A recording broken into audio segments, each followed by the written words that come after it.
ज्योति बन चुके तो ज्योति के जैसा हमारा स्वभाव भी होना चाहिए। तुम्हारे जीवन को देखकर लगना चाहिए कि यह व्यक्ति एक मसीह है। छल कपट बुरी आदतें बीड़ी सिगरेट गुटखा दारू ये सब आपके जीवन से निकल जाना चाहिए। प्रभु यीशु मसीह के मधुर और मीठे नाम में आप सभी भाई बहनों पास्टर प्रचारकों को जय मसीह कहता हूँ। हालेलुया। प्रभु आप सबको आशीष दे। आज हम वचन लेकर आ गए हैं और विश्वास करें ये वचन आपके जीवन के लिए आपके परिवार के लिए आशीष को लेके आ रहा है। ज्योति की संतान बनो। तो हम ज्योति की संतान हम कैसे बन सकते हैं? ज्योति की संतान हमें बनने के लिए हमें ज्योति के जैसा बनना हो। जैसा तुम्हारा बुलाने वाला है वैसे तुम भी बनो। हालेलुया।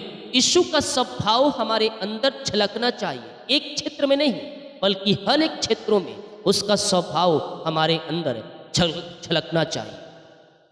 ज्योति की संतान बनो। इफिसियों 5वें अध्याय के जब उसके हम मेरे पियो 8 वचन को देखेंगे तो यहाँ वचन कहता है, क्योंकि तुम तो पहले अंधकार थे परंतु अब प्रभु में ज्योति हो।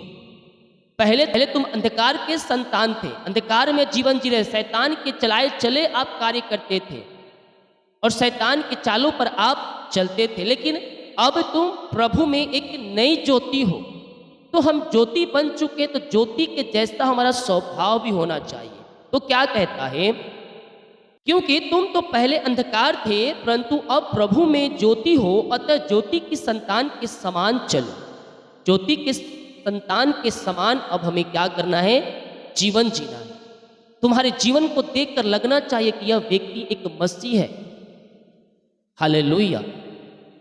हमें ज्योति जैसा हमें अब जीवन जीना है। अंधकार से बुराई से अलग होकर हमें प्रभु के राज में प्रवेश करना है।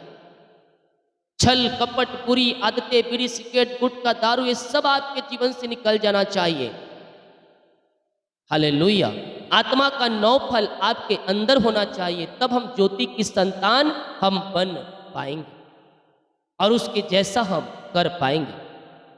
क्योंकि ज्योति का फल सब प्रकार की भलाई और धार्मिकता और सत्य है। क्या है? ज्योति का फल सब प्रकार की भलाई, सब प्रकार की भलाई और धार्मिकता और सत्य है। यह परखो कि प्रभु को क्या भाता है। प्रभु को क्या भाता है? जो भाता है उसी के अनुसार हमें चाल चलना है। जो पहले हम करते थे उन सबों से मन फिराकर अब हमें प्रभु के वचन और उसके चालों पर उसके नक्शे कदम पर हम चलना है, तभी हम ज्योति के संतान हम बन पाएंगे और स्वर्ग राज में हम प्रवेश कर पाएंगे। तो प्रभु को क्या भाता? अंधकार के निष्फल कामों में सहभागी ना हो। अंधकार के निष्फल कामों में सहभागी ना हो सकता है पहले आप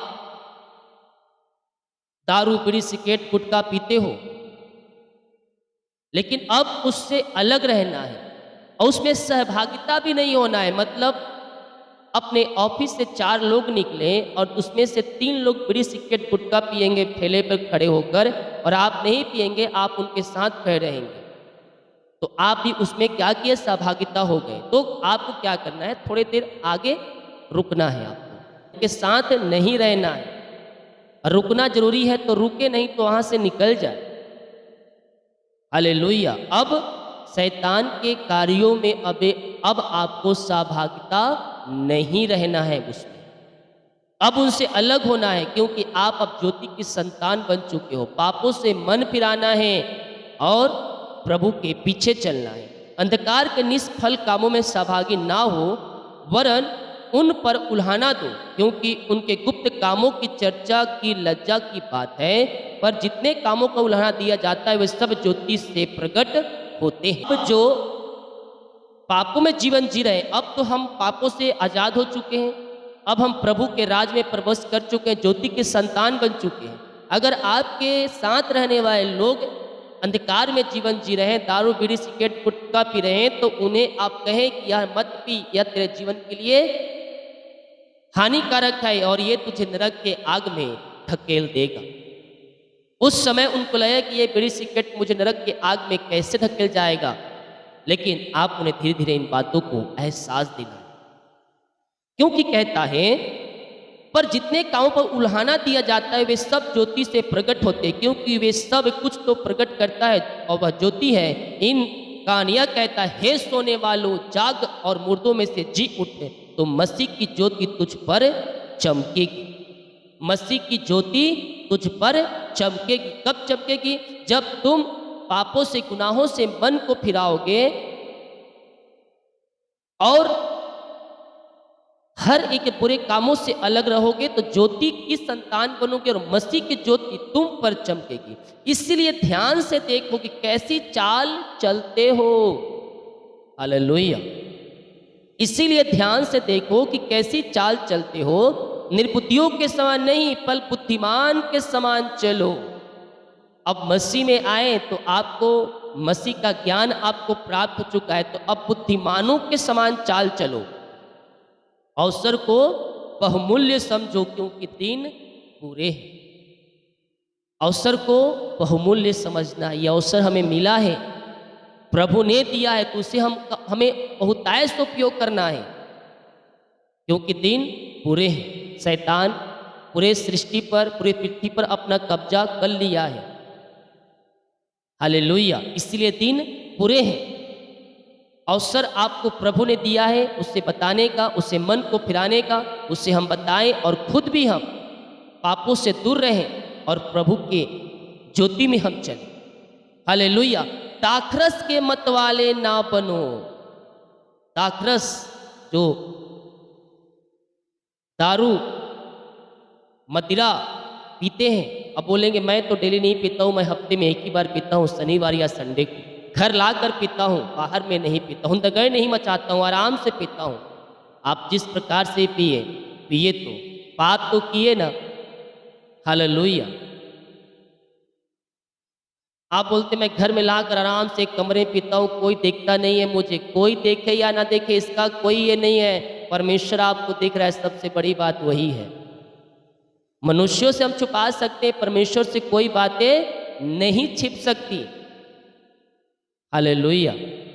इसलिए दाखरस के मत वाले ना बनो।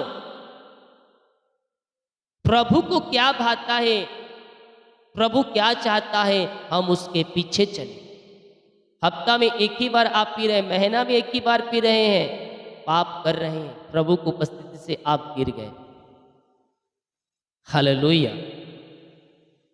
बहुत से लोग बीड़ी और गुटखा, ये पाप नहीं है, तो बस पहुंच है खोला और खाया। ये एक छोटा सा पाउच आपको नरक की आग में ढकेल सकता है। इतनी सी सिगरेट आपको नरक के आग में ढकेल सकता है। मुझे देखने वाले भाई या कोई भी क्यों ना हो, अगर आप गुटखा, बीड़ी, सिगरेट, दारू भी आप पी रहे हैं, गुटखा भी खा रहे हैं, तो आप पाप कर रहे हैं। फैक्ट्री में रहने वाले लोगों, बाहर में काम करने वाले लोगों, याद रखना, आपको लोग नहीं देख रहे हैं, आपके घर परिवार के लोग नहीं देख रहे, लेकिन परमेश्वर देख रहा है। मुझे देखने वाले भाई बहन, अगर आप गुटखा भी खा रहे हैं तो उससे मन को फिराएं, क्योंकि वो भी आपको नरक की आग में धकेल देगा। हालेलुया। बहुत से लोग कहते हैं नशा मुझे करने का मन नहीं करता है, लेकिन शैतान करा देता है। जो मन करता है वही शैतान करता है। हालेलुया। इसलिए अपने मन, अपने दिमाग को कंट्रोल कीजिए। प्रार्थना का जब भी ऐसा विचार है, प्रार्थना करें और प्रभु के पीछे चलें। हालेलुया। तो कहता है दाखरस के मत वाले ना बनो, क्योंकि इससे लुच्चापन होता है। लुच्चापन तुम्हारे जीवन में झलकता है। पर आत्मा से परिपूर्ण हो जाओ और आपस में भजन और स्तुति गान, आत्मिक गीत गाया करो और अपने अपने मन में प्रभु के सामने गाते और कीर्तन करते रहो। हालेलुया। प्रभु हमें आशीष देना चाहता है, हमारे कामों को सफल करना चाहता है, हमारे बंधनों को तोड़ना चाहता है। वह नहीं चाहता है कोई मनुष्य नरक के आग में ढकेला जाए। वह चाहता है कि हर एक व्यक्ति मन को फिराकर वह स्वर्ग राज्य में प्रवेश करने पाए। हालेलुया। तो आप बाहर में रहते हो, चाहे कहीं भी काम करते हो, लोग लोगों से, मनुष्यों से आप छिपा सकते, लेकिन परमेश्वर से आप नहीं छिपा सकते। इसीलिए उनसे दूर रहो, दाखरत के मतवाले ना बनो, बल्कि आत्मा से परिपूर्ण होते जाओ। पिताजी, मैं धन्यवाद करता हूँ इस वचन के लिए प्रभु जी। हर एक भाई बहनों को पिता आपके हाथों में सौंपते हैं। ये ज्योति की संतान बनने वाले हो जाए प्रभु जी, ये ज्योति में चलने वाले बन जाए पिता। ऐसे अपनी आंसू से आप इन्हें भरपूर करें। ये ज्योति में रहकर पिता, ओ प्रभु जी, आपके पीछे चलने वाली हो जाए। शैतान की हर युक्तियाँ असफल हो जाए पिता परमेश्वर के जीवन में, इनके घरों में पिता। जो वचन आपने दिए इस वचन के द्वारा पिता इनका जीवन परिवर्तन हो जाए। इस वचन के द्वारा प्रभु जी अपनी आंसू से आप इन्हें भरपूर करें और ये मसीह में जड़ पकड़ते जाए पिता। हर एक को आत्मा के सामर्थ्य से, पवित्र आत्मा के सामर्थ्य से भर दीजिए। जो वचन सुने पिता, इस वचन पे चलने के लिए पवित्र आत्मा के द्वारा इनकी अगुवाई प्रदान करे पिता। यही हम प्रार्थना करते हैं। आपने इन सबों को आशीष किया, धन्यवाद। यीशु के नाम में पिताजी आशीष मांगते हैं, सुन दे, आज ग्रहण कर ले पिता, आमीन। बोल यीशु मसीह की जय, हालेलुया। हम विश्वास करें इस वचन के द्वारा हमारा जीवन परिवर्तन होने जा रहा है। वीडियो को शेयर करें ताकि और लोग यीशु मसीह को जान सकें। सभी को जय मसीह की, गॉड ब्लेस यू ऑल, आमीन।